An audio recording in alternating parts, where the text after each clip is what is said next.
নিজ এলাকার জন্য কি করতে চান তার ফিরিস্তি তুলে ধরে ভোটারদের আকর্ষণ করছেন প্রার্থীরা। বিএনপি মনোনীত প্রার্থীদের অভিযোগ, ইলেকশন ইঞ্জিনিয়ারিং এর ইঙ্গিত পাচ্ছেন তারা। এদিকে ভোটাররাও ভেবে দেখছেন কার মার্কায় সিল দিলে হবে উন্নয়ন।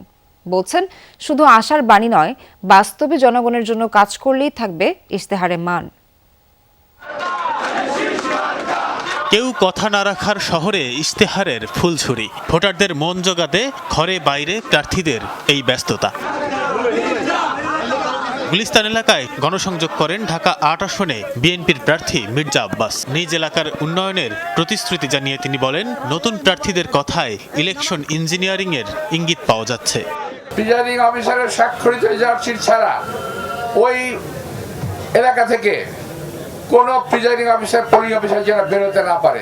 এই যে নব্য প্রার্থীদের কথাবার্তা বুঝতে পারছি যে ইলেকশন ইঞ্জিনিয়ারিং হওয়ার চান্স রয়ে গেছে। ভোটাররা বলছেন, আইন শৃঙ্খলা পরিস্থিতি নিয়ন্ত্রণ আর মাদক নির্মূলে কাজ করবে যে তার বাক্সেই যাবে ভোট।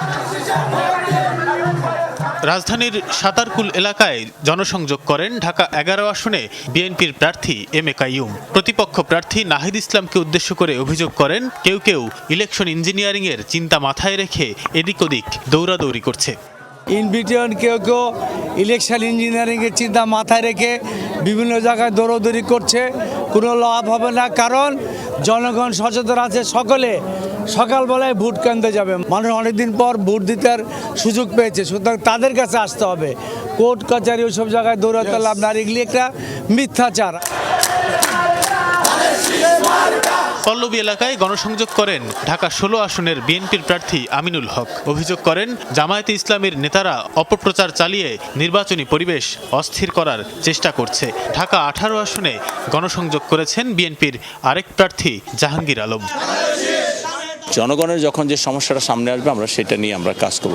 পাশাপাশি সেবাটা আমরা সিটি কর্পোরেশনের বিল আমরা ট্যাক্স দিচ্ছি, অথচ আমরা সেই সেবা পাচ্ছি না। আমরা একটা অবাধ সুষ্ঠু নিরপেক্ষ নির্বাচনের অপেক্ষা রয়েছে। এই সময় একটি দল এই ধরনের মিথ্যাচার অপপ্রচার করে বা মানুষকে বিভ্রান্তি করে একটি অস্থিতিশীল পরিবেশ তৈরি করার চেষ্টা করছে।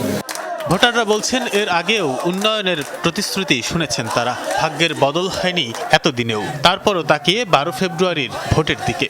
কিলক্ষেত বাজারের সাথে একটা কানেক্টিং একটা আন্ডারপাস বা একটা যদি একটা ব্রিজ করে দেয়, তাহলে আমরা চলাচলের জন্য 4টা রাস্তা পারে যাওয়া লাগে স্কুলের পোলাপান। গরুর মাংস তো আমরা বছর মনে এখন চোখে দেখি না, কেনার মতো সামর্থ্য নাই।